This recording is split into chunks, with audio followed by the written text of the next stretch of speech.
안녕하세요, 수험생 여러분. 수능이 며칠 남지 않아서 불안하시죠? 저희가 도와드리겠습니다. 저희는 DB 김준기 문화재단 봉사단 1팀, 동백꽃 팀입니다. 이번에 이렇게 영상으로 먼저 찾아뵙게 되었는데요. 수능 D-30 특징, 정시 수시 팁을 준비해 보았습니다. 대학생 멘토들이 순서대로 번갈아 가면서 과목별로 여러분들한테 필요한 팁을 전수해 드릴 예정이니까 잘 지켜봐 주세요. 감사합니다. 네, 안녕하세요. 저는 고려대학교 철학과 재학 중인 강동우라고 합니다. 1팀의 팀장을 맡고 있고요. 일단 국어랑 영어, 수학 간단하게랑 논술 설명해 드리려고 해요. 국어 먼저 시작해 보겠습니다. 국어는 핵심은 습관이에요. 몰랐는데? 국어는 습관입니다. 왜 그런지 말씀을 드릴게요. 수능 시험에서 제일 중요한 것 같은 과목이 어떤 거라고 생각하세요? 영어, 수학, 사회도 있겠지만 제일 큰 건 저는 국어라고 생각합니다. 왜 그러냐면 영어랑 수학은요, 사실 여러분들이 나오실 때 비슷해요. 수학 90점 맞는 친구들이 갑자기 50점 맞지는 않을 거고요. 영어도 비슷하겠죠. 근데 국어 같은 경우는요, 컨디션을 좀 많이 탈 수 있는 과목이에요. 그래서 제일 중요한 건 습관, 그리고 평소의 공부 습관과 당일날 패턴, 컨디션 같은 게 영향을 클 겁니다. 일단 수능 한 달 전부터는 적어도 수능 시간에 맞춘 공부를 해주시면 좋을 것 같아요. 예를 들어 8시 30분부터 국어 하시고요. 점심 먹고 영어를 공부하신다던가, 오후에 사회를 공부하신다던가, 과학을 공부하신다던가 이렇게 해주시면 도움이 되겠죠. 이게 습관이기 때문에 적어도 한 달 전에는 좀 계속 하셔야 되고요. 예를 들어 하루 전, 이틀 전부터 그렇게 돼버리면 약간 컨디션이 안 받아서 졸릴 수도 있고요. 시험 당일 악영향이 있을 수 있습니다. 그리고 국어는 1교시이기 때문에요. 가장 컨디션 많이 받을 뿐만 아니라 1교시라서 뒤에 시험에도 영향이 되게 커요. 예를 들어 국어가 망했어요. 그러면 수학을 봐도 눈에 안 들어오고 영어를 봤는데 눈물이 나고 그러겠죠. 그래서 국어 시험을 매우 집중해서 보셔야 되고요. 그거를 도움을 받을 수 있는 거는 평소에 국어를 100분에서 120분 정도로 잡아주셔야 돼요. 시험 시간은 실제로 80분밖에 안 되죠. 근데 여러분은 긴장하기 때문에 무조건 집중을 조금 더 길게 가져주셔야 시험을 조금 더 편하게 보실 수 있으실 거고요. 그리고 시험 시간보다 2시간, 적어도 6시 정도에 일어나 주시는 걸 추천드려요. 왜 그러냐면 뇌가 깨는 데까지 2시간 정도 걸린다고 해요. 그래서 그거의 습관화를 한 달 정도 전부터 해주시면 좋을 것 같고요. 시험 당일날에는 평소에 보시던 기출문제집 그대로 가지고 가서 읽으시면 좋을 것 같아요. 자주 틀리시던 거는 당연히 개념 체크해 주시면 좋고요. 그리고 되게 중요한 거라고 생각하는 게요. 국어 시험이 어렵게 나올 때가 특히 문제가 되는데요. 시험이 어려워도요. 이거 어려우니까 나중에 풀고 아니면 평소에 쉬운 것부터 푸는 것보다는요. 평소 풀던 대로 쭉 푸시다가 어려운 것만 뒤로 제껴주세요. 왜 그러냐면 순서를 왔다 갔다 하시면요. 사람이라 실수를 할 수 있어요. 예를 들어 앞에 한두 문제를 놓칠 수도 있고요. 그리고 특히 어려운 문제는 과감하게 넘겨주시는 게 되게 중요한데요. 국어 같은 게 문제가 잘못 생각했으면 계속 거기에 꽂히게 돼요. 그래서 한번 다른 문제 풀면서 멘탈도 잡으시고 뇌 같은 것도 한번 환기해 주시면 되게 도움이 많이 됩니다. 안녕하세요. 동아리 1팀 동백꽃팀의 윤미나입니다. 저는 현재 연세대학교 경영학과 4학년에 재학 중입니다. 먼저 제가 비교적으로 성적이 잘 나왔던 국어 과목 도대체 어떻게 공부했는지 공유해 볼까 합니다. 문법은 최대한 꼼꼼하게 공부하시는 것을 추천드립니다. 세세한 지식과 예시를 많이 아는 게 정말 큰 도움이 됩니다. 새로운 개념이나 헷갈렸던 것들 또는 비슷한 개념에서 나오는 예시들을 노트에 모아두는 습관이 꼭 필요합니다. 화면에서 보시는 건 제가 실제로 공부했던 노트입니다. 어느 시험지에서 어떤 개념과 관련한 문제를 틀렸는지 적고 단순히 문제와 풀이를 적는 것보다는 그 문법 문제가 어느 단원, 어떤 개념을 알아야 풀 수 있는 문제였는지 구조적으로 그 문제를 둘러싼 개념을 숲을 보듯이 정리해보는 것을 추천드립니다. 문학도 작품을 많이 아는 게 절대적으로 유리한데 내가 지금도 여전히 새로운 문학 작품이 있다면 이를 기록해두고 쌓인 문학 작품들을 비슷한 특징을 가진 것끼리 정리해두는 등 다듬기를 위한 노트 정리가 꼭 필요하다고 생각합니다. 화면에서 보시는 것처럼 문학 작품을 틀렸다면 그에 대한 줄거리, 그리고 문제, 답안 선택지가 왜 출제되었는지를 분석하면서 학생이 아닌 출제자의 입장에서 공부를 하고 정리를 하시면 좋습니다. 이와 같이 공부하면서 또는 자신이 아는 것과 모르는 것을 구분하면서 이제는 정리해 볼 시기라고 생각을 합니다. 모의고사 시험지도 다시 한 번씩 보셔야 합니다. 수능에서 어떤 식으로 문제를 낼지 그에 대한 힌트들이 잘 담겨 있는 것들이 모의고사 시험지이기 때문에 지난 모의고사에서 틀렸던 문제들을 한 번씩 살펴보면서 관련한 개념도 반드시 짚고 정리해 보시는 것을 추천드립니다. 다음으로 수학 영역과 관련한 꿀팁을 전해드리고자 합니다. 이따가도 강조하겠지만 이제는 수능장에 들어갈 준비를 해야 할 시기입니다. 특히나 수학에서는 저는 오답 노트가 무조건적으로 필요하다고 생각을 합니다. 저는 문과지만 수학 문제를 30번까지 다 풀고 검사까지 다 한 후에 100점을 맞았습니다. 여러분 절박하다면 한탄과 걱정보다는 지금 당장 뭐라도 한번 해보시면 지금보다는 반드시 나아질 것이라고 생각을 합니다. 저의 수학 노트 정리, 그리고 제가 가장 효과를 많이 봤던 오답을 추리는 노트 정리법을 공유해 보도록 하겠습니다. 화면에서 보시는 것과 같이 일단은 문제를 간단하게 옮겨 적습니다. 또는 새 문제집을 사서 그냥 그 문제를 오려서 붙이면 됩니다. 절대 문제를 예쁘게 옮겨 적는데 시간을 낭비하지 마세요. 그렇게 문제를 적으면 아래 풀이 적는 란에는 언제 이 문제를 틀렸는지 날짜와 X표를 적습니다. 그 이후로는 2, 3일 간격으로 그 문제를 다시 풀어보고 날짜와 맞았는지 틀렸는지에 따라서 O 또는 X를 적기를 반복하면서 연속적으로 O가 2, 3개 이상 나올 때까지 그 문제를 반복해서 풉니다. 단원별로 오답 노트를 구획해도 좋습니다. 이렇게 점차 내가 아는 것과 모르는 것을 구분해 나가야 합니다. 수능 일주일 전까지 계속 틀리고 안 풀렸던 문제들만 모아서 반복해서 풀고 관련 문제들을 연습하면 최종적으로 그 문제를 틀린 이유, 관련 개념만을 간단하게 정리해서 10분 안에 보고 시험장에 들어갈 수 있게 해야 합니다. 고려대학교 철학과 강동우입니다. 저도 수학에 관해서 좀 간단하게 드릴 팁이 몇 가지 있어서 이렇게 준비를 해봤고요. 안 넘어가니? 됐다. 네, 수학은 과목 특성상이 되게 명확하죠. 그래서 한두 문제 같은 거를 틀리면요, 여러분 점수에 정말 정말 정말 큰 영향을 미칩니다. 당연히 배점도 높고요. 이제 분포가 몰려 있으니까 한 문제 틀리시면 훅 가시죠. 100분위가 333. 뭐 한 문제 틀렸더니 등급이 떨어지는 것도 굉장히 허다하고요. 그리고 수학 문제 특성상요, 이제 쉬운 문제 다수와 고난도 문제 다수로 소수로 분포되어 있죠. 그래서 대부분들은 쉬운 것들은 빨리 푸시고 고난도에 좀 시간을 많이 들여서 푸실 거예요. 근데 이때 아까 연수 티본이 알려줬던 것처럼 계산 실수가 정말 중요합니다. 계산 실수하시면 큰일 나죠. 그거를 조금 방지할 수 있는 제가 팁을 몇 가지 드렸는데요. 풀이 과정을 깨끗하게 쓰는 습관이에요. 이제 이거 수학 같은 거 하시는 분들 되게 그러신 분 많아요. 막 그냥 지저분하게 막 푸시는 분들도 되게 많으시고요. 계산 실수를 찾을 수 있는 가장 좋은 거는 검산이에요. 푸신 거를 다시 보고 내가 여기서 실수를 했나 안 했나 검토하시는 게 계산 실수 찾는 데 되게 도움이 많이 되는데요. 이거를 풀이 과정을 깨끗하게 쓰셔야 됩니다. 제가 글씨는 못 쓰는데 몇 가지 좀 준비해 봤어요. 제가 5년 만에 다시 문제를 풀어봤거든요. 그래서 솔직히 어려운 건 못 풀겠더라고요. 쉬운 것만 풀어봤어요. 근데 여기 이런 겁니다. 예를 들어 뭐 x축과 만난다는 건 근이 있는 거고요. x축과 만나지 않는다는 근이 없는 거예요. 그래서 판별식이 0보다 크다, 판별식이 0보다 작다라고 조건 두 개가 나왔죠. 식도 두 개가 나와서 이렇게 문제를 풀 수 있는 거죠. 이 과정에서 예를 들어 등호 같은 거를 이건 무한이니까 상관없겠지만 등호 같은 걸 실수할 수도 있고요. 아니, 오른쪽에 있는 거 풀어두신 거 보시면 등비수열이라는 조건에 체크를 했고요. 뭐 풀이를 뭐 글씨는 안 예쁘지만 풀이는 최대한 좀 예쁘게 써봤어요. 이렇게 했을 때 내가 어떤 걸 실수했는지 다시 검산하실 때 체크를 하실 수 있어요. 근데 얘를 막 이상하게 풀어버리면요, 이거를 검산하기가 되게 어려워집니다. 새로 푸셔야 돼요. 근데 아까 말씀드렸던 것처럼 조건 개수 체크하시는 거고요. 특히 확통이나 이런 거에서 등호 같은 거 매우 조심해야 되고요. 실수 많이 나오시는 분 당연히 긴장을 하셔야겠죠. 그리고 약간 수학을 조금 뭐 완전 100점 맞는 친구들이 아니라 일반적인 친구들한테 팁을 주면요. 포기할 건 포기하세요. 포기할 걸 포기하시고 차라리 검산을 하세요. 그래서 실수가 안 나오시면 그것도 여러분 성적에 되게 좋은 영향을 많이 줄 겁니다.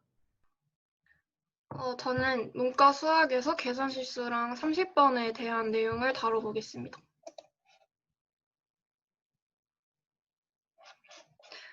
계산 실수에 대해서는 제가 진짜 할 말이 많은데요.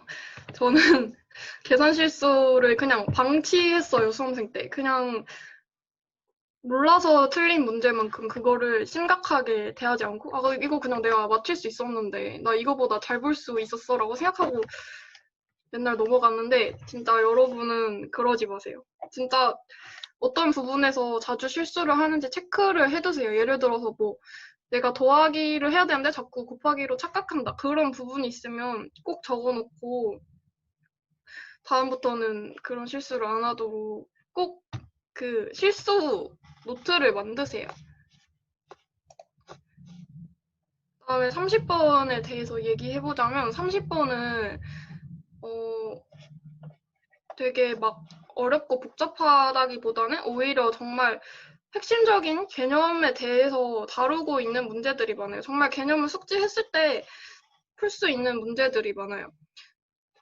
그 수학에서 개념 공부를 한다는 게 어떤 거냐면, 예를 들어서 미분을 배웠을 때 그거를 그냥 기계적으로 왜 하는지도 모르고 풀지 말고, 미분은 왜 배우는지 그런 걸 알고 있어야 돼요. 예를 들어서 미분은 그래프를 그려야 되는데 그 그래프가 어떻게 생겼는지 모르니까 미분을 하는 거죠.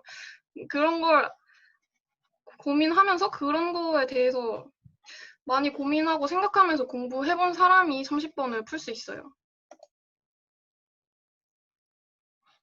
그리고 제 경험담을 얘기하자면, 계산 실수에서 저는 좀 뼈아픈 경험을 했는데, 17학년도에 제가 30번을 맞췄는데 27번을 어떤 확통 별로 안 어려운 문제였어요. 근데 그거를 계산 실수로 틀렸어요. 여러분, 이러면 진짜 가슴이 찢어져요. 30번 맞췄는데. 근데 저는 이렇게 했는데도 별로 이거를 심각하게 안 받아들였죠. 나 그냥 맞출 수 있었는데? 이렇게만 생각하고. 그래서 18학년도에는 제가, 어떤 사정 때문에 공부를 2달밖에 못하고 수능을 봤는데, 이때도 그래서 공부 시간이 짧아서인지 17년도만큼 그래서 21번, 30번은 아예 못 풀었어요. 18학년도에. 그래서 21번, 30번은 아예 못 풀었는데 거기서 계산 실수 2개를 더 해서 16점이 나간 거예요. 수학에서. 그래서 84점이 나왔는데 그게 3등급, 2등급에 84점이. 그래서 제가 18학년도에 다른 과목은 다 맞았는데 수학이 3등급이어서 대입에서 눈물을 흘려야 됐던 그런 경험이 있어요. 그러니까 여러분은 계산 실수 절대 방치하지 마시고 훈련을 하세요. 고치는 훈련을. 그거 계산 실수로 틀렸으니까 이건 내 문제가 아니야. 이건 내 실력이 아니라고 생각하죠. 그게 본인 실력 맞아요. 그러니까 꼭 고치는 연습을 하세요. 그리고 시험이 다가올수록 기계적인 문제풀이는 지향하고 개념을 정리하는 시간을 가지자라는 이 말도, 제가 그때 수능을 2달 동안 준비했어야 됐던 그 시기에 2달이 남아서 너무 촉박하니까 수학 같은 경우에는 개념을 다시 볼 생각 같은 건 전혀 안 하고 그냥 정말 문제풀이만 2달 안에 기출 2번 돌려야겠다 이런 식으로 생각하고 공부를 했던 것 같아요. 그게 되게 독이 됐던 것 같고, 그러니까 시험이 다가올수록 문제풀이 아는 문제 외울 때까지 푸는 것보다는 개념을 복습하는 시간을 가지셨으면 좋겠습니다.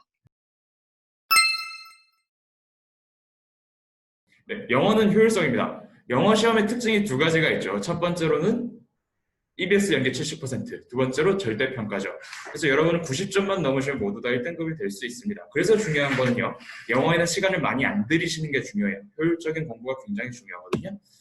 시험이 한 달 남았을 때는 이제 EBS를 당연히 많이 보셔야겠죠. 대신 이걸 완전히 처음부터 끝까지 다 보겠다, 이것도 아니고요. 평소에 공부한 내용을 바탕으로 요약을 스스로 해보시던가요, 아니면 중요 부분을 체크하신 거를 보시면 되게 좋겠죠. 대신 그건 있어요. 빈칸 추론이나 그런 식으로 논리적인 글을 중점적으로 많이 보셔야지 분위기 파악, 도표 이런 문제들은 전혀 보실 필요가 없습니다. 연계가 안 돼도 여러분들 충분히 다 맞추실 수 있고요. 좀 논리적인 주장이 있는 글들을 위주로 주요 내용, 글의 흐름, 접속사 같은 거를 자세히 보시면 되고요. 이제 비연계되는 것들이 중요하죠. 비연계에서 이제 주로 킬러 문제로 나오는 빈칸 문제, 아니면 여러분들이 많이 어려워하시는 문법 문제가 있어요. 한 달이 남았을 때 개인적으로 추천드리는 거는 문법 문제를 한번 잡아보시는 걸 추천드려요. 이제 기출 같은 거 5개년 정도만 해도 한 문제 15개 정도 나오거든요. 문법 문제만 기출 한번 풀어보셔도 도움이 많이 됩니다. 최신 문제 트렌드를 들어갈 수 있어요. 그리고 유형이 생각보다 그렇게 많이 나오지 않습니다. 대표적인 게 동사 찾기 문제죠. 뭐 동사 자리에 뭐 관계대명사 이런 걸 길게 넣어놓고 동사 자리에 투부정사나 분사 넣고 거기다 밑줄 쳐놓는 거죠. 이런 식으로 동사 찾는 문제가 많죠. 문법이 어려우신 것 같은데요. 실제로 유형이 되게 적어요. 얼마 걸리지 않습니다. 그리고 일주일 정도 남으셨을 때는 이제 요약한 거 위주로 더 빠르게 보셔야겠죠. 이제 하나 꼼꼼하게 보시는 것보다는 주요 파트랑 요약 위주로 공부하시는 게 되게 도움이 많이 되고요. 수능 당일날 제가 드릴 팁은요. 듣기 시간에 읽기 풀지 마세요. 듣기 할 땐 듣기만 들으셔도 시간 충분합니다. 이제 시험장에서는 뭐 듣기 하시면서 리딩 왔다 갔다 하시는 분이 되게 많으실 건데요. 불안하실 수 있어요. 근데 어차피 여러분은 시험이 무조건 시간이 남습니다. EBS 연계 70%다 풀어봤자 10분, 15분도 안 걸려요. 남은 시간 되게 충분하니까 리스닝 시간에는 리스닝만 집중해 주세요. 리스닝은 단 한 번만 들려주죠. 리딩은 여러 번 볼 수 있어도요. 그러니까 리스닝 시간에는 리스닝만. 안녕하세요. 저는 한국외국어대학교 브라질학과 그리고 스페인어 통번역학과에 재학 중인 박연수라고 합니다. 앞서 강동우 팀장님께서 설명해 주신 내용에 덧붙여서 저는 개인적인 경험들을 바탕으로 한 수능 영어 공부 방법에 대해서 알려드리려고 합니다. 앞서 오빠가 말씀하셨듯이 수능 영어는 다른 어떤 과목들보다도 EBS 연계율이 높은 과목이기 때문에 EBS 교재들을 꼼꼼하게 보호하는 것이 매우 중요하다고 생각을 합니다. 그래서 수능 특강, 수능 완성을 무조건 꼼꼼하게 보시고, 그리고 너무 어렵게 그 수능 직전에 본인 수준에 맞지 않는 너무 어려운 교재를 풀다 보면 오히려 멘탈이 무너질 수도 있기 때문에 자신의 수준에 맞는 교재를 하나 사서 완벽하게 숙지하고, 그리고 문법, 최단 시간에 빠르게 성적을 올릴 수 있는 방법들을 찾아서 공부하는 것이 가장 효율적이라고 생각합니다. 그리고 기본, 침착, 반복 이 세 가지 키워드를 가지고 나왔는데요. 이 중에서도 가장 중요한 것은 침착이라고 생각해요. 모든 시험이 다 그렇겠지만 당황하고 조급하면 알던 것도 틀리게 되어 있습니다. 그러니까 시험장에 들어가기 전부터 어떤 문제가 나와도 나는 다 풀 수 있다. 몰라도 어쩔 수 없다. 라는 마인드를 가지고 시험을 준비하는 게 가장 중요하다고 생각합니다.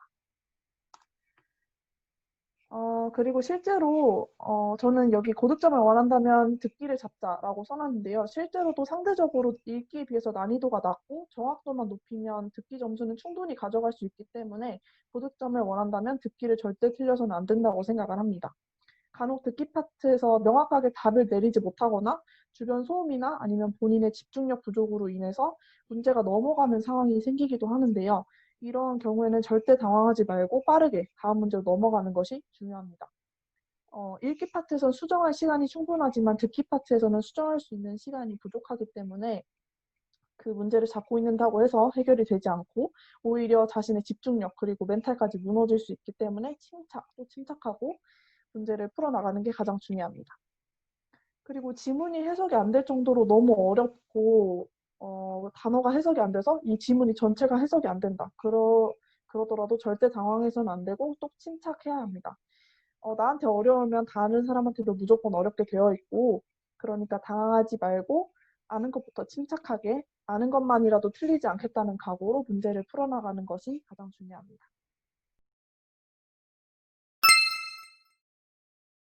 네, 고려대학교 철학과 강동우입니다. 제가 논술은 사실 들을 이야기가 많아요. 뭐 연대 고대 둘 다 논술로 합격하기도 했고 실제로 논술 강사도 지금도 하고 있고요. 논술 과외도 여러 개 해봐서 비교적 이 정도면 좀 잘 알고 있지 않나는 생각이 드는데요. 논술에 대해서 제일 질문 받는 거 두 가지가 있어요. 첫 번째, 그거 글 잘 쓰는 애들만 하는 거 아니에요? 두 번째, 그거 너무 어렵잖아요. 인데요, 제 대답은 no고요.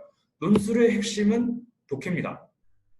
여러분 국어 시간에 독해하시는 것처럼요. 이것도 주어진 제시문을 읽고 대신 조금 더 정교한 사고, 개념적인 사고를 하셔야 되겠죠. 논술 시험도 근데 중요한 거는 시험이고요. 일단 간단하게 말씀드리거든요. 논술 준비하시는 분들은 저처럼 1학년 내신이 7.1, 수학 8등급, 수학 7등급, 토탈 내신 3.1, 3.5 이런 분들이 논술을 쓰실 거예요. 이제 그런데 저는 어차피 내신도 안 좋은데 논술 안 쓸래요 하는 건 좀 좋은 생각이 아닙니다. 이제 그것도 수시 카드 6장을 공짜로 날리는 거죠. 당연히 수능을 잘 보면 좋습니다. 수능을 잘 보면 좋은데요. 여러분 인생이라는 게 생각보다 그렇게 잘 흘러가지 않죠.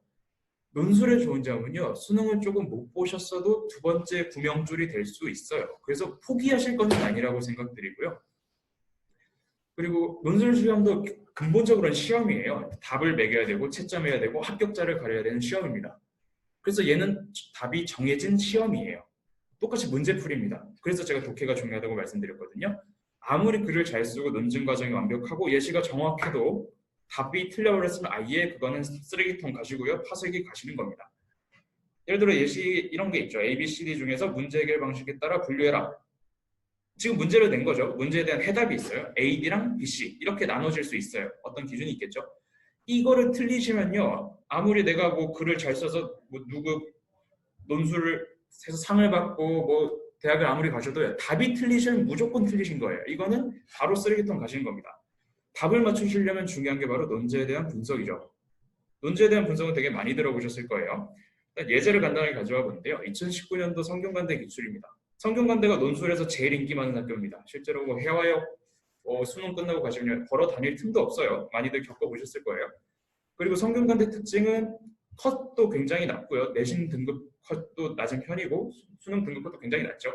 그리고 시험지가 줄거리예요. 정해진 글자 수가 없습니다. 좋은 건가요? 아닙니다. 여러분들이 글자 수를 더 꼼꼼하게 관리하셔야 된다는 소리예요. 네, 19년도 인문과학 1교시입니다. 제시문 1부터 7까지 바람직한 국가에 대한 견해를 담고 있다. 이거를 서로 다른 두 가지 입장으로 분류하고 각 유니의 입장을 요약해라. 제가 체크를 한 게 바로 논제 분석입니다. 바람직한 국가에 대한 견해죠. 견해면 뭐 사실은 아닐 거고요. 어떤 사람이 어떻게 생각하는지, 당위, 요청 이런 게 있을 겁니다. 그다음 제시문을 서로 다른 두 가지 입장이죠. 그러면 여긴 A 하냐, 뭐 B 하냐 이런 식으로 두 가지 입장이 나올 거예요. 입장을 먼저 찾으셔야겠죠. 그리고 그걸 기준으로 분류를 하셔야 될 겁니다. 이거를 틀리시면 대학을 가실 수가 없어요. 아예 떨어지는 것이고요. 요약하라고 돼 있죠. 그러면 구체적인 예시 같은 거 다 제끼시고 핵심 주장 같은 것만 요약해 주시면 되겠죠. 제가 지금처럼 서로 다른 두 가지 입장이 나온다는 거랑 바람직한 국가에 대한 거 그리고 요약 이런 식으로 문제의 출제 범위, 출제 의도를 파악하시는 게 바로 논제 분석이죠. 논술 시험에 대한 팁을 드리면요. 논술은 경쟁률이 엄청 높아요. 제가 성균관대 같은 데도 거의 80명 뽑을 때 한 8,000명 정도 지원을 하죠. 굉장히 답안지가 많고요. 채점하는 사람들은 한정돼 있겠죠. 주로 교수님들이 채점하시는데요. 채점자에 대한 고려를 하셔야 됩니다. 몇천 장 있는데 제가 전부 다 그걸 공들여서 볼까요? 아니죠. 제일 대표적인 게 두괄식 서술이에요. 두괄식 서술이 되게 많이 들어보셨을 건데 이건 약속과 비슷하다고 생각하셔도 돼요. 문제의 답을 되게 빠르게 알려줄 수 있거든요. 밑에 제가 대략적으로 써봤어요. 이제 주어진 제시문들은 A에 대한 테러를 기준으로 A, D랑 B, C로 분류할 수 있다. A, D는 A에 동의하고 B, C는 E에 반대한다. 라고 이렇게 답을 맨 처음에 내주시면은 채점하시는 분이 읽기 편하겠죠. 이거 맞네 하고 동그라미를 치시던가 아니면 X라고 치실 거예요. 이렇게 아니면 두괄식 말고 미괄식 서술 쓰시면 좋지 않고요. 그리고 어려운 개념어는 정말 피하셔야 돼요. 일단 학생들이 되게 많이 착각하는 게 자기가 안다고 관련된 주제 같은 거 개념을 함부로 쓰세요. 이거 정말 위험하거든요. 학부생 수준에서 개념 일반적으로 제대로 이해하기 읽는 것도 어렵고요. 잘못 쓰시면 그거 완전히 틀린 거죠. 그리고 글씨 잘 쓰는 거 정말 중요합니다. 대략 교수님들 하루 2,000장에서 4,000장 정도 채점하실 때 글씨 못 써가지고 내가 꼼꼼하게 봐야 돼. 채점은 안 하시겠죠. 그냥 뒤로 보내버리실 겁니다. 글씨를 잘 쓰는 거 정말 중요합니다. 글씨 좀 악필이셔도 되게 정성 들여서 쓰셔야 돼요. 적어도 알아보시긴 쓰셔야겠죠. 그리고 이거 다른 문제랑 똑같은데요. 새로운 거 많이 풀어보시는 것보다 시험이 얼마 안 남았을 때는 썼던 거를 다시 고쳐 써보세요. 그래서 조금 더 정제된 답안, 최대한 합격에 가까운 답안을 직접 만들어 보시는 게 되게 도움되고요. 이때 중요한 건 바로 첨삭이죠. 논술의 핵심은 첨삭이에요. 자기가 썼던 글은 자기가 뭐가 틀렸는지 되게 보기 어려워요. 그래서 학원 선생님도 될 수 있고요. 안 되면 학교 선생님, 아니면 조금 잘하는 선배 이렇게 해도 부탁을 해보세요. 본인이 아닌 다른 사람이 글을 봐주는 게 정확한 피드백이 될 수 있습니다. 안녕하세요. 동아리 6기 동백꽃팀 성균관대학교 행정학과에 재학 중인 이호인입니다. 이어서 비대면 면접과 면접 팁에 대해서 이야기해 보겠습니다. 코로나 바이러스 확산세에 따라 면접 과정에서 발생할 수 있는 감염 위험을 최소화하기 위하여 현재 각 대학에서 비대면 면접을 도입하고 있는 추세라고 하는데요. 문제는 대학별로 또 같은 대학에서도 전형별로 비대면 면접 혹은 대면 면접을 섞어서 실시한다는 점이죠. 때문에 올해 수험생 여러분들은 지원한 전형별 면접 유형을 파악하고 사전에 면접에 대비해야 할 것으로 보입니다. 따라서 저는 오늘 비대면 면접의 유형, 비대면 면접에서 주의할 점에 대해 이야기하고 서류 기반 면접과 자소서 기반 면접 대비법에 대해 자세히 소개해보고자 합니다. 먼저 비대면 면접의 유형에 대해 소개해보겠습니다. 비대면 면접은 크게 세 가지 유형으로 나뉩니다. 먼저 수험생과 면접관이 서로 분리된 공간에서 화상 시스템을 통해 실시간 질문과 답변을 주고받는 화상 면접 방식이 있습니다. 다음으로는 수험생이 지정된 고사실에서 질문에 답변하는 과정을 현장에서 녹화한 뒤 면접관이 나중에 녹화 영상을 보면서 평가하는 현장 녹화 면접 방식이 있습니다. 마지막으로는 대학이 요구하는 질문에 대해 지원자가 답변하는 과정을 스스로 녹화하여 영상으로 제출하는 영상 업로드 면접 방식이 있습니다. 다양한 전형이 있기 때문에 각 전형에서 해당하는 면접 방식을 사전에 반드시 숙지하시기를 추천드립니다.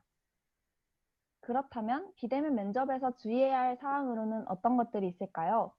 먼저 원리 원칙을 반드시 준수해야 할 것으로 보입니다. 비대면 면접의 경우 올해 처음 실시되는 유형이기 때문에 면접 평가 방식 자체에도 영향을 미칠 수밖에 없습니다. 부정행위 가능성이 크기 때문인데요. 따라서 부정행위 논란을 막기 위해서 사전 공지했던 절차와 원리 원칙을 기존보다 철저하게 적용할 가능성이 높아 보입니다. 때문에 사전에 공지된 원리 원칙을 숙지하고 면접에 임하는 것을 추천드립니다. 다음으로는 답변의 완성도를 높여야 할 것으로 보입니다. 원래 면접의 특성은 상호 소통이 활발하다는 점이죠. 면접관의 질문에 답하고 또 추가 질문에 바로 답을 해야 하는데요. 현장 녹화 면접과 영상 업로드 면접의 경우 면접관과의 상호 소통을 기대하기는 어려워 보입니다. 면접관의 표정을 보고 분위기를 파악하거나 추가 답변을 하는 게 어려워진다는 의미인데요. 따라서 처음부터 답변의 완성도를 높이는 연습을 하는 것이 좋습니다. 머릿속으로 글의 구조를 짜서 한 편의 완벽한 글을 쓴다는 느낌으로 처음부터 답변의 완성도를 높이는 연습을 해야 할 것으로 보입니다. 마지막으로는 자연스러운 시선 처리를 연습해야 할 것으로 보입니다. 카메라 울렁증이라고 혹시 들어보셨나요? 카메라 앞에만 서면 작아지는 내 모습, 내가 아닌 것 같고 웃는 것도 부자연스러워 보이는 현상 한 번쯤 겪어보신 적 있으실 텐데요. 사전에 카메라에 비친 내 모습을 녹화해보고 자연스러운 시선 처리 연습을 하시는 것을 추천드립니다. 다음으로는 면접 준비에 대한 실질적인 팁을 소개해드리고자 합니다. 조금 전 서영 팀원이 면접은 서류 기반 면접과 제시문 기반 면접으로 나뉜다고 했는데요. 해당 면접별 유의해야 할 사항에 대해 조금 더 자세히 이야기해보고자 합니다. 먼저 서류 기반 면접의 경우 어떻게 준비하는 게 좋을까요? 첫 번째로 기억을 상기해야 합니다. 자기소개서와 생기부 등 관련 자료를 출력해서 꼼꼼히 읽어보는 것을 추천드려요. 특히 3년 전 일인데 어떤 도서를 읽었는지, 어떤 일이 있었는지 헷갈리는 경우가 많을 텐데 서류를 계속 읽으면서 당시 어떤 일이 있었고 어떤 경험을 통해 어떤 것을 배웠는지를 위주로 기억을 상기하는 단계가 반드시 먼저 전제되어야 합니다. 다음으로는 예상 문제를 준비해야 합니다. 서류 기반 면접의 경우 어떤 문제가 나올지 예상해보고 사전에 예상 답변을 준비해 연습해보는 것이 큰 도움이 됩니다. 먼저 나의 시각에서 예상 문제를 준비해보고 다른 사람에게 부탁해서 자소서나 생기부를 읽어봐 달라고 부탁하세요. 면접관님들도 다 똑같은 사람입니다. 사람들마다 같은 서류를 읽으며 공통적으로 궁금해지는 부분이 있기 마련인데요. 따라서 최대한 많은 사람들에게 서류를 읽어봐 달라고 부탁하세요. 제3자의 시각에서 서류를 읽으며 궁금해진 점에는 어떤 게 있는지 사전에 파악하고 관련 답변을 준비하는 게 큰 도움이 될 거예요. 마지막으로는 돌발 문제에 당황하지 않아야 합니다. 따라서 부모님 혹은 선생님, 친구들에게 아무 질문이나 해달라고 부탁해보세요. 예상 질문 목록에 없는 질문이 들어와도 당황하지 않고 대처하는 연습이 필요합니다. 처음 듣는 질문이라도 질문을 듣고 바로 답변하는 연습을 해보시기를 추천드립니다. 조금 전 예상 문제를 준비해 답변을 작성해보는 연습을 꼭 해보라고 말씀드렸는데요. 기본적으로 말씀드릴 것은 항상 면접관의 시각에서 왜, 물으며 예상 질문에 대해 어떻게 답변할지 구상해보는 태도가 중요합니다. 그런데 면접관의 시각에서 대략 어떤 내용을 궁금해할지 감이 오지 않는 분들이 있을 것 같아 이에 대해 조금 더 자세히 말씀드리려고 합니다. 자소서는 모두 차이가 있을 것 같아 생기부를 중심으로 살펴보고자 합니다. 생기부에는 크게 몇 가지의 내용이 있습니다. 주된 내용을 위주로 차례로 살펴보겠습니다. 출결사항에서는 결석이나 조퇴 등 특이사항이 있는 경우 이에 대한 답변을 준비해야 합니다. 학적사항에서는 특별히 등급이 낮거나 성적이 상승 혹은 하강 곡선을 그리는 경우 이 내용에 대한 답변을 준비해야 합니다. 예를 들어 다른 과목은 모두 1등급인데 한국사 과목에서만 3등급을 받았다? 충분히 질문할 수 있는 내용이죠. 수상 경력에서는 가장 의미 있던 대회나 대회를 준비하면서 어려웠던 점이나 배운 점 등을 위주로 답변을 준비하면 됩니다. 진로 희망 사항에서는 먼저 학년별 진로 변경 사항이 있다면 그에 대한 답변을 준비하셔야 합니다. 예를 들어 3학년 때 진로가 급격히 다른 방향으로 변경되었다? 변경을 하게 된 계기에 대해 답변을 준비해 보셔야 합니다. 또 진로와 큰 연계가 없는 과를 지원하게 되는 경우도 종종 있는데요. 장래희망과 지원한 학과와의 연계성에 대해 사전에 생각해 보시기를 추천드립니다. 봉사활동에서는 봉사활동의 가치와 봉사활동을 하며 힘들었던 점, 배웠던 점을 위주로 답변을 준비하면 됩니다. 독서활동에서는 읽었던 책들에 대해 한 번씩 상기해보고 필요할 경우 줄거리를 한 번씩 검색해 보시는 것을 추천드립니다. 특히 지원한 과와 관련된 도서의 경우 더 유심히 봐주세요. 지금까지 공통적으로 질문이 많이 나오는 부분에 대해 말씀드렸는데요. 이 외에도 학생의 활동, 동아리 활동 등 개별적으로 한 활동들에 대해서도 예상 질문과 답변을 준비해 보시기를 추천드립니다. 마지막으로 제시분 기반 면접에서 유의할 점은 시간 관계상 간단히만 소개해 드리도록 하겠습니다. 먼저 대학별 예상 기출문제를 파악하고 답변을 준비하는 연습을 해보시기를 추천드립니다. 특히 대학에서 알려주지 않는 면접장 상황에 대해서는 후기글 등을 통해 충분히 검색을 해보고 미리 숙지해보는 것을 추천드려요. 일례로 저는 영어로 된 심층 제시문 기반 면접을 본 적이 있는데요. 분명히 지문을 읽고 몇 분 동안 답변해야 하는지 유형과 유의사항을 충분히 숙지하고 갔다고 생각했습니다. 그런데 막상 면접장에 가자 예상치 못한 복병이 생겼습니다. 저는 항상 긴 지문의 경우 연필로 끊어 읽는 습관이 있는데 막상 면접장에 가보니 제시문이 투명 파일 안에 들어있어서 연필로 절대 표기하지 못하고 몇 장의 긴 영어 지문을 오직 눈으로만 읽어야 하더라고요. 그래서 너무 당황했던 기억이 납니다. 이런 부분은 면접장에 가봐야만 아는 내용이잖아요. 따라서 사전에 대학별 기출문제뿐 아니라 실제 면접장 상황에 대해서 충분히 검색해보시고 숙지하시는 것을 추천해드립니다. 다음으로는 전공 관련 이슈나 주요 시사 문제에 대해 충분히 숙지하시는 것을 추천드립니다. 저 같은 경우는 면접 전 올해 시사상식 뉴스를 찾아보며 예상 질문과 답변을 준비했는데요. 전공 관련 이슈나 주요 시사 문제에 대한 질문이 나올 수 있으니 이에 대해 준비해 보시는 것을 추천드립니다. 특히 올해는 코로나에 관한 이슈도 많이 출제될 것으로 보이니 참고해 주세요. 안녕하세요. 저는 고려대학교에 재학 중인 1화1문학과 18학번 정사연입니다. 저는 면접에 대해서 여러분들에게 꿀팁을 전달하려고 하는데요. 우선 면접 유형을 두 가지로 분류해서 알아보고 면접을 준비할 때 그리고 실제 면접을 볼 때로 나누어서 설명하도록 하겠습니다. 첫 번째로 면접 유형은 크게 두 가지로 지문을 읽고 문제에 답하는 제시문 면접과 인성 면접이라고 불리는 생활기록부 자기소개서 기반 면접이 있습니다. 첫 번째 유형 같은 경우에는 어려운 지문과 쉬운 문제가 섞여서 나오는 경우가 많고 영어 답변을 준비하라는 서울대 같은 학교도 있으니 평소에 비문학 시간이나 수학 시간, 탐구 시간에 들었던 지식을 총동원해서 서술하시면 됩니다. 하지만 준비 시간이 비교적 짧기 때문에 시간 분배를 잘하는 것이 중요합니다. 영어 면접에 약하다면 영어 면접 준비 시간에 많은 시간을 쏟으시고 키워드 중심으로 정리하면서 자신의 주장이나 관련 경험을 말씀하시면 될 것 같습니다. 만약 어려운 질문이 나와서 전혀 서술하지 못한다고 하더라도 좌절하지 말고 그 안에서 외부 지식이나 경험을 끌고 와서 자신의 사고력이나 논리력을 발휘하시면 됩니다. 두 번째 인성 면접은 실제로 이 학생이 착한가 나쁜가를 논하는 면접은 아닙니다. 그 학과에 적합한 인성을 갖추고 있는지 역량 면접이라고 생각하시면 됩니다. 인성 면접 준비 사항은 뒤에서 더 자세하게 설명하도록 하겠습니다.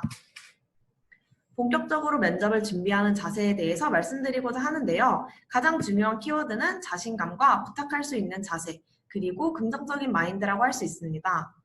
아무래도 모든 일정을 다 마치고 진행되는 경우가 많다 보니까 힘이 빠져있는 친구들을 많이 봤었는데 마지막까지 신경 쓰는 사람이 이길 수 있다고 이미 서류는 붙었으니 마지막 고비만 넘자 이런 생각으로 임하셔야 합니다. 그래서 친한 친구와 선생님 그리고 가족들에게도 적극적으로 부탁을 했었고 면접 소규모 스터디도 만들어서 식사 시간을 활용해서 직접 면접을 준비하기도 했습니다. 면접은 많이 말해보면서 자신의 습관을 확인하고 면접에 대한 두려움을 떨쳐내는 것이 중요하다고 할 수 있습니다.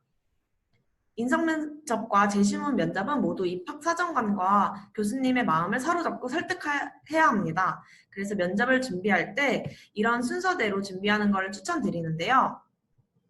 우선 홈페이지에서 여러 정보를 뽑아 정리하고 자기소개서와 생활기록부를 한 문제씩 뜯어보면서 질문을 만들어 나갑니다. 효율적으로 준비하기 위해서 답변은 키워드 중심으로 정리한 후에 여러 사람과 연습하는 것이 가장 기본적이라고 할 수 있습니다. 구체적으로 학과 홈페이지에서는 인재상과 커리큘럼, 교수님 사진을 확인하시면 되는데요. 인재상과 커리큘럼은 쉽게 확인하실 수 있고 저 같은 경우에는 교수님 사진을 핸드폰이나 바탕화면에 설정을 해두었습니다. 네. 당일날 그 교수님이 들어오시지 않을 수도 있지만 낯선 사람이나 혹시나 내 교수님이 되실 수 있는 그런 분들의 모습을 보면서 마인드 컨트롤을 계속 해왔고 그래서 당일날 조금 덜 긴장했던 것 같습니다. 그리고 마지막으로 실전 면접에서 어떻게 해야 하는지 설명드리겠습니다. 저는 솔직, 당당, 긍정을 핵심 키워드로 꼽았는데요. 주관식으로 답변하고 모르더라도 당당하게 말하고 전공 적합성을 위해서 학과와 최대한 연관시키기 이런 것들을 유념하시면 좋습니다. 몇 가지 면접 상황을 가정을 해보았는데요. 물론 사람마다 개인차도 있고 학교마다 평가 방식의 차이는 있지만 모른다고 그 자리에서 울거나 과하게 떨면서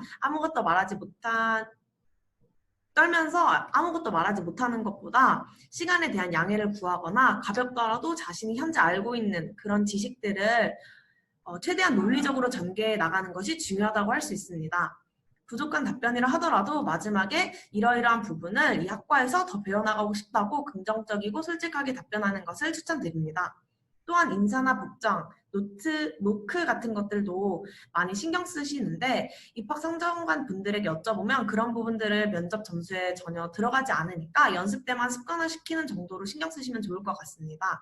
또한 마지막으로 하고 싶은 말을 물어봤을 때에는 혹은 물어보지 않았을 때에는 마지막으로 깔끔하게 정리하기 위해서 이러이러한 자리에서 교수님들과 짧게나마 대화를 나눠서 너무 기쁘다고 말을 하고 그 다음에 자신의 장점에 대해서 강하게 어필한 후 이런 분야에 대해서 어떻게 공부를 하고 싶다를 밝게 이미 새내기가 된 것처럼 마무리하시면 좋을 것 같습니다. 면접에서는 아주 기본적이지만 많이 간과하는 것들에 대해서 마지막으로 정리하자면 일단 말끝을 흐리지 말고 대답을 마치고 나서는 잘 답변하지 못했다고 하더라도 가벼운 미소를 항상 장착하고 있자. 그리고 교수님들에게는 우리는 아직 어린아이 수준일 뿐이고 우리 입장에서도 교수님들은 동네 아저씨일 뿐이니까 밝고 당당하게 하자. 꼬리 질문과 압박 질문에도 당황하지 말고 나에 대한 관심이라고 생각하자 정도로 정리할 수 있을 것 같습니다. 그러면 이 영상을 보시는 모든 분들 화이팅 하세요! 다음으로는 점심 도시락에 대해 이야기해 보도록 하겠습니다. 수능 때 점심 식사는 유일하게 허락된 긴 쉬는 시간이죠. 이 시간을 어떻게 보내면 좋을까? 아마 이런 고민을 하는 친구들도 있을 거고 또 실제로 별거 아닌 점심시간이지만 멘탈 관리를 하지 못해 이후 시험에서 좋지 못한 결과를 받는 친구들도 많이 있을 거예요. 올해 코로나 사태로 비말 감염 차단을 위해 모든 수험생의 책상에 방역 칸막이를 설치한다고 합니다. 교육부 발표에 따르면 수험생들은 점심시간에 여럿이 함께 모여 식사하는 것을 금지하고 개인 도시락과 음용수를 준비해 시험실 내 본인 자리에서 식사해야 한다고 합니다. 따라서 오늘은 점심 식사로 추천하는 메뉴, 추천하지 않는 메뉴에는 뭐가 있을지에 대해 이야기해보고자 합니다.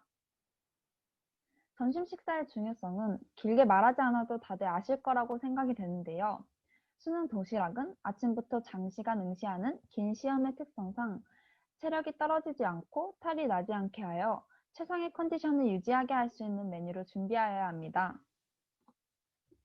그렇다면 가장 먼저 추천하는 메뉴에는 뭐가 있을까요? 먼저 잡곡밥이 있습니다. 밥은 기본이죠. 한국인은 역시 밥심인데요. 잡곡밥의 경우 흰 쌀밥에 비해 영양소가 풍부하다고 합니다. 특히 현미의 경우 집중력을 강화시켜주고 기억력을 증진시켜준다고 합니다. 단, 주의할 점은 평소에 먹지 않는 과한 양의 잡곡을 섞을 경우 오히려 역효과로 소화불량이 올 수도 있다 하니 주의해주세요. 다음으로는 죽이 있습니다. 죽은 예전부터 미역국과 함께 시험날 금기시되는 메뉴인데요. 사실 죽은 밥에 비해 소화가 쉽고 간단해 수능날 부담 없이 먹을 수 있는 메뉴입니다. 특히 제철 식재료에 따라 선호에 맞게 야채죽, 전복죽, 닭죽 등을 부담 없이 즐길 수 있습니다. 단, 죽은 소화가 너무 빨라 소량을 섭취할 경우 상고 시험 시간에 배가 고파질 수 있으니 주의해주세요. 다음으로는 콩나물국이 있습니다. 시험날 소화를 돕고 부담 없이 먹을 수 있도록 국 하나 정도는 챙겨가는 게 좋은데요. 개인적으로는 콩나물국을 추천드립니다. 제가 수능 때 실제로 먹었던 메뉴이기도 한데요. 특히 콩나물의 뇌세포에는 산소 공급을 원활히 하는 성분이 있어 정신을 맑게 유지해주고 콩나물에 있는 아스파라긴산은 피로를 회복시켜준다고 합니다. 다음으로는 유부초밥입니다. 도시락으로 밥 대신 가장 많이 추천하는 메뉴는 김밥이나 주먹밥, 유부초밥이 있습니다. 하지만 개인적으로 김밥이나 주먹밥은 추천드리지 않는 편입니다. 그 이유는 뒤에서 설명할 텐데요. 개인적으로는 유부초밥을 추천드립니다. 특히 유부초밥의 유부는 위에 부담이 가지 않고 식초는 장내 미생물의 활성화를 도와 소화에 큰 도움이 된다고 합니다. 소화가 잘 되는 새콤한 유부초밥을 통해 식욕을 돋구시기를 추천드립니다. 마지막으로는 장조림이 있습니다. 대체적으로 수능 도시락으로는 자극적이지 않은 밍밍한 메뉴를 챙기게 되기 마련이죠. 하지만 개인적으로는 간이 약하고 밍밍한 메뉴만 있으면 오히려 소화가 안 되고 속이 답답하더라고요. 때문에 부담되지 않는 장조림 같은 간단하고 짭조름한 메뉴를 통해 식욕을 돋구고 활력을 찾기를 추천드려요. 다음으로 추천하지 않는 메뉴에 대해 이야기해 볼 텐데요. 먼저 인스턴트 음식이나 전, 볶음밥 같이 기름이 많이 들어간 기름진 음식, 또 맵고 과하게 짠 자극적인 음식은 삼가는 걸 추천드려요. 소화를 돕고 속쓰림을 방지하기 위해서인데요. 특히 스트레스 풀겠다고 매운 음식을 챙겨갔다가 영어 듣기 시간쯤에 신호가 오면 상당히 곤란해질 것 같아요. 또 냄새가 심한 음식도 자제해주세요. 특히 이번 수능에서는 코로나 감염 방지를 위해 정해진 자기 자리에서 식사를 해야 되는 것으로 알고 있는데요. 냄새가 심한 음식을 먹고 환기가 제대로 안 될 경우 외국어 시간까지 다 같이 고통받을 거예요.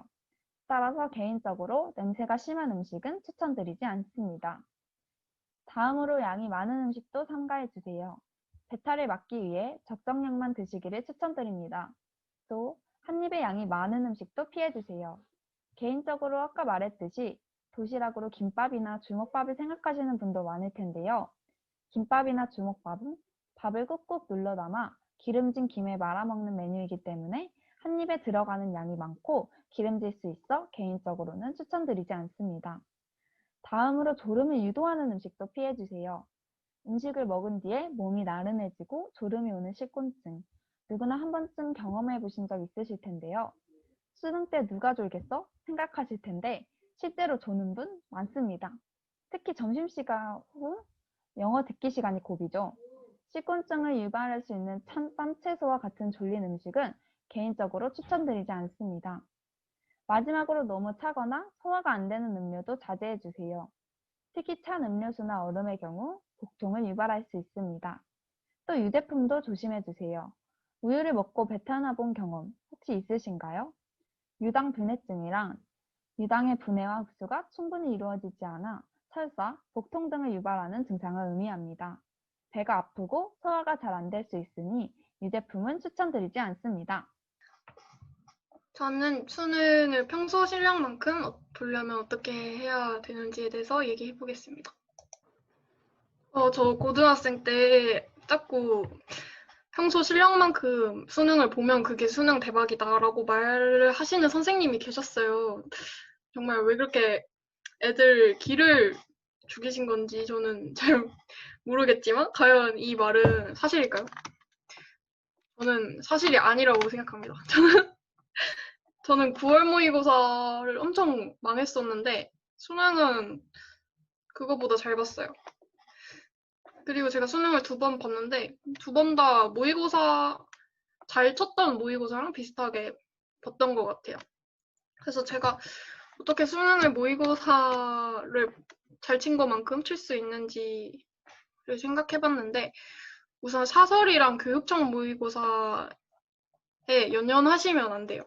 사설이랑 교육청 모의고사는 평가원이 출제하는 문제랑 논리 구조 같은 게 많이 다르고 그 요구하는 추론이나 논리가 얼마나 엄밀한지에 대해서도 많은 차이가 있다고 생각해요. 그래서 이런 모의고사는 과감하게 신경을 꺼버리세요. 그리고 평가원 기출을 공부할 때도 6월, 9월이랑 수능은 분명히 차이가 있어요. 수능에 더 출제할 때 공을 들이기 때문에 6월, 9월보다 수능을 유심히 보면서 공부해보세요. 그리고 다음으로 수능 하루 전을 어떻게 보내야 하는지에 대해서 말해볼게요. 한 수능 한 달 전부터는 수능 루틴에 맞춰서 수능 시간표대로 공부하라는 말은 다들 많이 들어보셨을 거예요. 그래서 아침부터 4시? 3시, 4시까지는 그거에 맞춰서 공부하세요. 그리고 이제 중요한 거는 밤에 잘 때 어떻게 긴장해서 밤을 안 새고 평소처럼 잘 잘 수 있냐면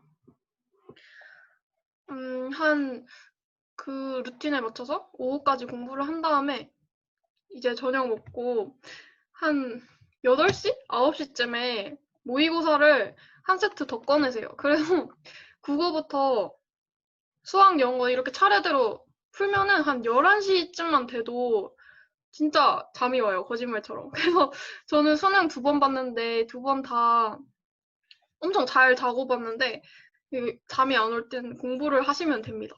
그래서 기출문제를 푸세요. 한 9시, 10시쯤부터 국어부터 시작하면 무조건 잠이 와요. 그 다음에 수험장 가기 전에 꼭 알고 가셨으면 하는 사항이 있는데 이거는 진짜 제가 현역일 때 누가 저에게 가르쳐 줬더라면 좋았겠지만 아무도 저에게 알려주지 않았어요. 이런 거를. 그래서 또 저의 바보 같았던 썰을 하나 더 얘기하자면 홀수형, 짝수형이라는 게 있어요. 그 수능 칠 때. 근데 이게 아마 그 수험장 책상에 스티커가 붙어 있을 거예요. 자기 자리마다.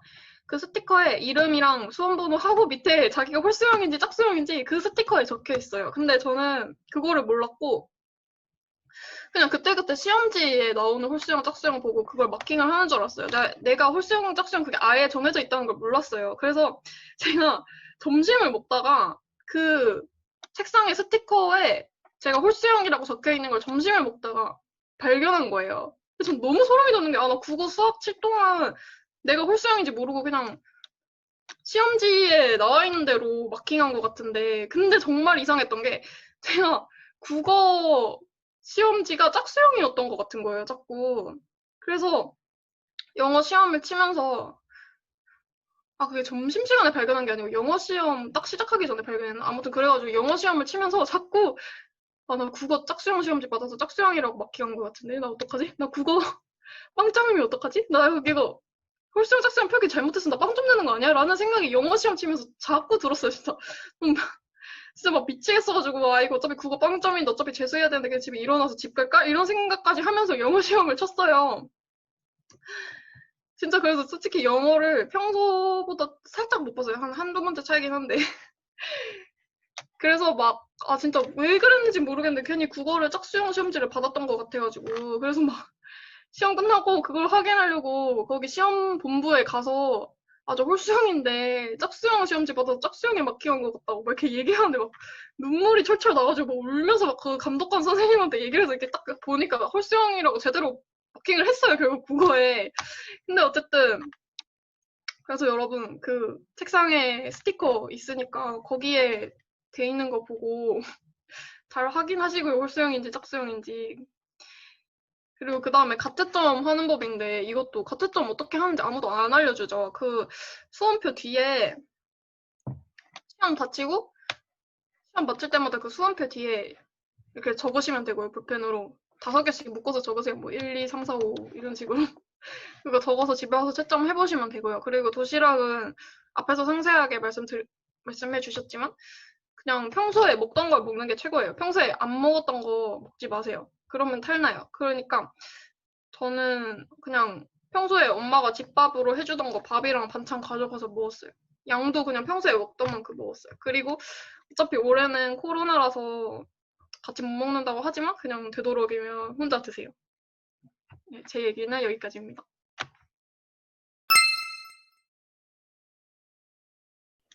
다음으로 수능까지 달려가는 우리들의 멘탈을 보호할 만한 방법, 꿀팁 등을 전해드리고자 합니다.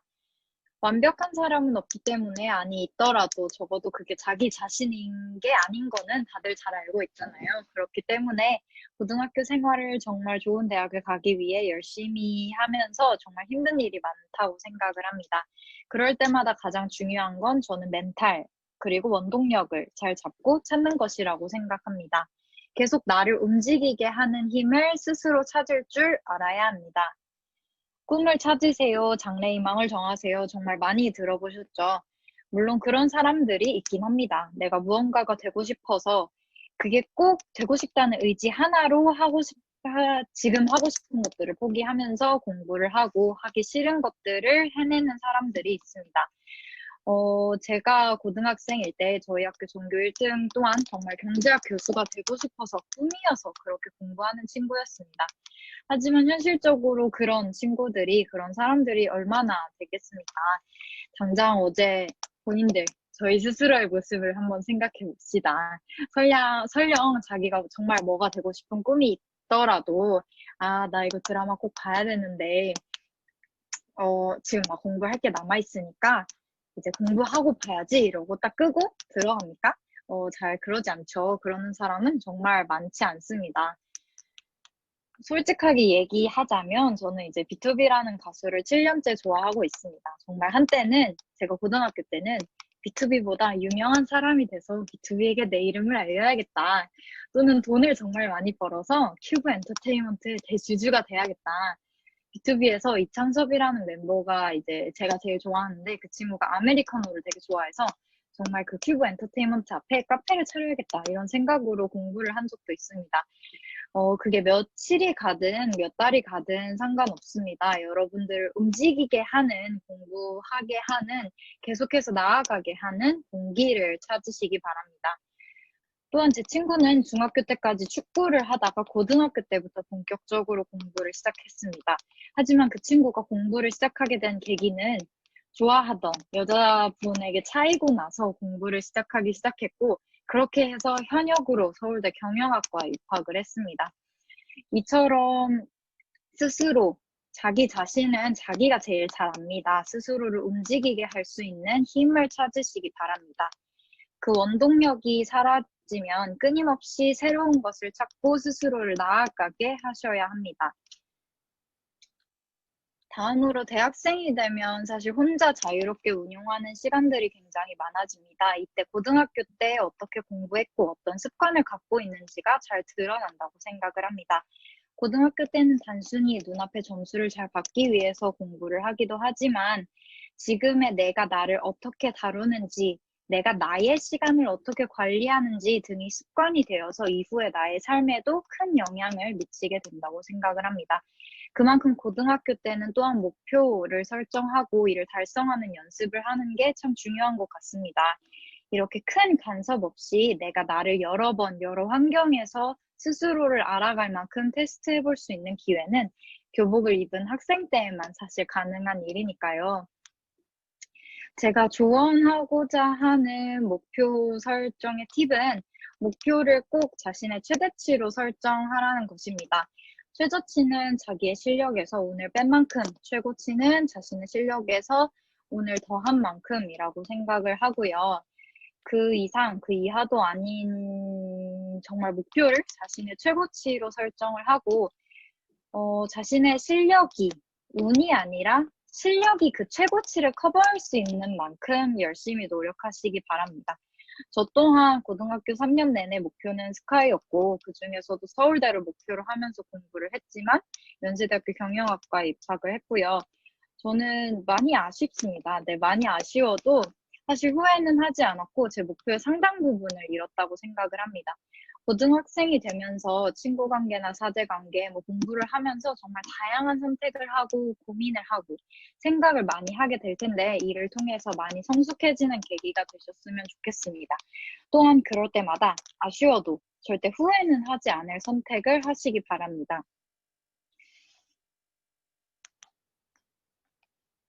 마지막으로 이제부터는 수능장에 들고 갈 과목별 한 권씩의 노트를 만드셔야 합니다. 밥 한 숟갈이 다음의 시험을 좌우하기도 하는 그런 중요하고 굉장히 긴장되는 날에 수많은 오답 노트와 문제집을 바리바리 싸들고 가봤자 그 짧은 시간 동안 제대로 정리도 못하고 오히려 가져간 거 다 못 봤기 때문에 더 불안한 채로 시험을 보게 됩니다. 그래서 제가 정시공부법에서 전하려는 가장 메인 포인트는 노트 그리고 정리입니다. 소소하지만 정말 강력한 수능 공부는 노트 정리만한 게 없더라고요. 그간의 세월 동안 여러분들을 한번 생각해 보시면서 나를 움직이는 가장 잘 아는 사람들이라면 어떤 방법을 했을지 또는 나라면 어떤 방법을 썼을지 수능을 위해서 마지막으로 마음가짐을 잘 하시고 정리를 잘 한 시기가 됐으면 좋겠습니다. 여전히 불안하고 무언가에 기대고 싶다면 이미 겪어보고 나서 다시 생각해보고 여러 사람들과 자신의 경험을 공유해본 여기 있는 모든 동아리 선배들의 말을 한 번쯤은 따라해보는 것도 좋을 것 같습니다. 안녕하세요. 저는 동국대학교에서 경영학을 전공하고 있는 김한샘입니다. 저는 오늘 벼락치기에 대해서 이야기를 나눠보고자 하는데요. 먼저 수능이라는 제도 아래에서 항상 상대평가가 이루어지기 때문에 그 높은 성적을 받기보다 그렇지 못한 친구들이 더 많고 하지만 그 친구들도 모두 같은 꿈으로 대학을 가고 싶어하고 기왕이면 더 좋은 대학을 가고 싶어 하잖아요. 그 부분에서 어떻게 했을 때 더 효율적으로 내가 지는 성적보다 더 잘 대학에 갈 수 있을지에 대해서 이야기 나눠보고 싶어서 이런 주제를 마련했습니다. 먼저 벼락치기를 준비하는 데 있어 가장 중요한 것은 자신의 상황을 객관적으로 파악하는 것이라고 생각해요. 저는 실제로 잠시 제 얘기를 해드리면은 고등학교 3학년 이전까지는 정말 공부를 안 하다시피 했고요. 내신이 4.5면은 괜찮다라고 생각을 하실 수도 있는데 저희 학교는 정말로 공부를 못하는 학교였어요. 그래서 잘 찍으면은 6등급, 조금 풀었다 하면 5등급 정도가 안정적으로 보장이 되는 학교였는데 그 학교인 걸 감안하면은 되게 낮았던 내신을 받고 있었고 또 사춘기도 여러 번 겪어서 무단지각이라던가 결석 같은 비교과 성적이라던가 이런 상황들도 굉장히 좋지 않은 상황이었습니다. 사실 객관적인 지표로 놓고 봤을 때 대학을 가는 게 좀 불가능한 지표였고 그 부분에서 선생님들도 이제 제가 대학에 간다고 했을 때 조금은 그냥 열심히 해봐 정도로 격려해 주시는 한마디로 노답의 상황이었습니다.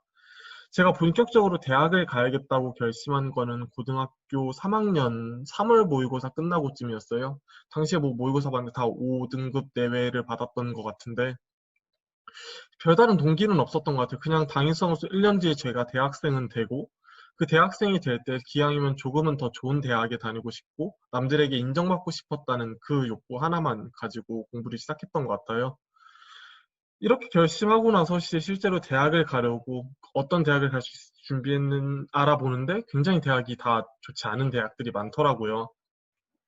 제가 처음 들어보는 대학들만 리스트업이 쭉 됐는데 그걸 보면서 저는 전형별로 그러면은 분석을 해서 제가 가장 효율적으로 갈 수 있는 대학에 대해서 알아보았는데요.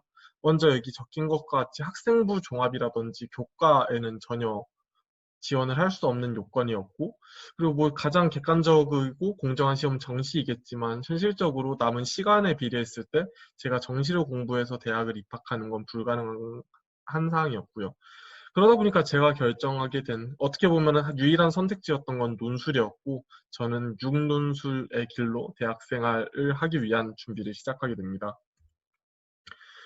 그 대신 벼락치기 할 때 저는 정말로 분석적으로 했던 것 같아요. 그래서 여러분 벼락치기를 지금 준비하시는 분들께도 말씀드리고 싶은 게 정말 현실적인 목표와 전략을 수립하라는 건데요.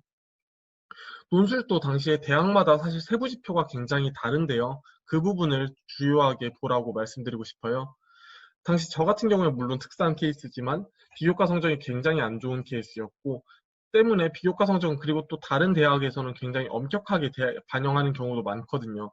그러다 보니까 비교과를 전혀 반영하지 않는 대학을 먼저 리스트업하기 시작했어요.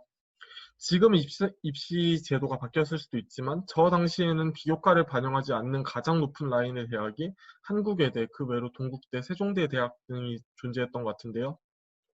저는 이거를 기반으로 비교과 성적을 반영하지 않는 대학들로만 수시 원서 6장을 구축을 했습니다. 그리고 두 번째 조건으로 최저 등급을 따졌는데요.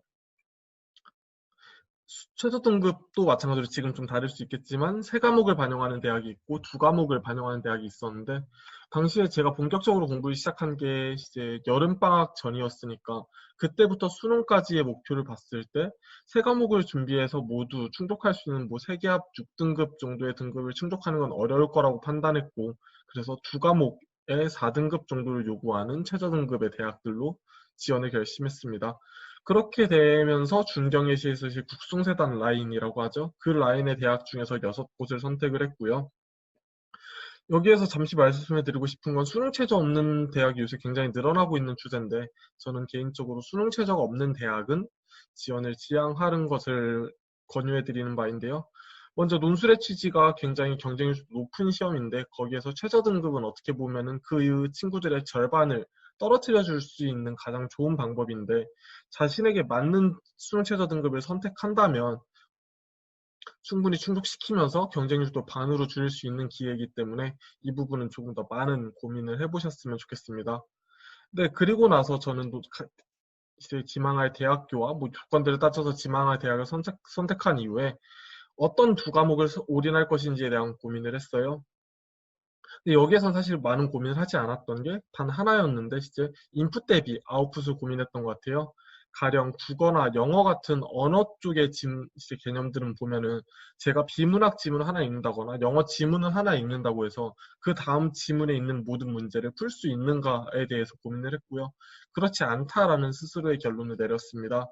당장 단기간에서 어떤 퍼포먼스를 내야 되는 상황에서 하나의 개념이 아니라 여러 개를 총망라해서 그에 대한 복합적인 이해로서 하나의 과목의 성적이 형성되는 언어 과목은 벼락치기에 부적합하다고 생각했고 그래서 저는 되게 인풋 대비 아웃풋이 명확한 이거를 배우면은 문제를 풀 수 있는 수학과 사회 과목을 올인할 과목으로 2가지를 선택했습니다. 네, 안녕하세요. 저는 플랜 B 세우기라는 제목을 가지고 말씀을 드리려고 하는데요. 제가 부제로 설정을 한 건 육광탈 남일이 아니다. 다소 제목이 좀 과격하죠. 수능을 앞둔 학생들에게 다소 희망적인 말은 아니라고 생각을 하지만 꼭 필요하다는 생각이 들어서 조금은 자극적으로 제목을 지어봤습니다. 저는 나름 수시 파이터라고 하면서 자기소개서나 내신을 신경 쓰느라 사실 수능 공부에 신경을 많이 쓰지 못했어요. 그게 제가 입시 때 가장 후회되는 부분이기도 하고, 그리고 제가 정말 자만했던 부분이 설마 내가 6개나 수시를 쓰는데 그게 다 떨어지겠어? 하는 마음이 있기도 했고요. 물론 많은 학생들이 그렇겠지만. 저는 다른 건 몰라도 서양어를 꼭 전공하고 싶어서 총 6개의 대학에 스페인어, 이탈리아어, 포르투갈어, 영어, 프랑스어 이렇게 총 많은 서양어 계열로 전부로 지원을 했고요. 물론 최종 면접까지 본 대학이 몇 개 있었지만 결과적으로는 육광탈이라는 쓴 결과를 받아들여야 했고 저는 정시는 생각도 하지 않았지만 저는 큰 위기를 맞게 되었어요. 그래서 수능을 수시 때 지원한 대학에 지원할 정도로 잘 보지 못했었고 그러면 재수를 해야 하나 싶었지만 죽어도 재수는 하지 못하겠더라고요. 고등학교 3학년 때 공부한 게 후회가 없기도 했고 저는 이 1년을 다시 할 자신이 없었기 때문에 차라리 그 1년을 내 기대에는 못 미치더라도 대학에서 보내고 싶다는 생각이 들었습니다. 그래서 수능이 끝나도 끝난 것 같지 않은 시간들을 보내면서 그래도 외국어는 전공하자라는 생각으로 그제서야 플랜 B를 짜기 시작했습니다. 결론적으로 저는 한국외대 글로벌 캠퍼스에서 포르투갈어와 스페인어를 전공하게 되었는데요. 많은 변화를 겪고 플랜 B를 선택했는데 이렇게 만족하고 잘 적응할 수 있는 이유는 오래전부터 플랜 B를 계획했기 때문이라고 생각합니다. 저는 만약에 이 대학에 붙지 못하게 된다면 어떤 방법으로 내가 대학을 선택하고 혹시 대학을 선택하지 않는다면 어떤 방식으로 내가 살아나가야 하는지 라는 고민을 했고 이런 고민들이 제가 현재 잘 적응할 수 있는 계기가 될 수 있다고 생각을 합니다. 물론 당장 앞에 있는 입시도 중요하고 합격도 중요하지만 여러분들이 이 합격과 동시에 인생이 끝나는 건 아니잖아요. 그러니까 좀 더 앞을 바라보고 자신이 앞으로 어떤 일을 하고 싶은지 이루고자 하는 목표를 잊지 말고 그리고 이미 발표한 결과에 대해서 아, 나는 그러면은 이 적성과 맞지 않나 보다 하면서 단념하는 것은 매우 비추천하기 때문에 누가 뭐래도 강한 멘탈과 플랜 B로 수능을 맞이하고 입시를 맞이하셨으면 좋겠습니다.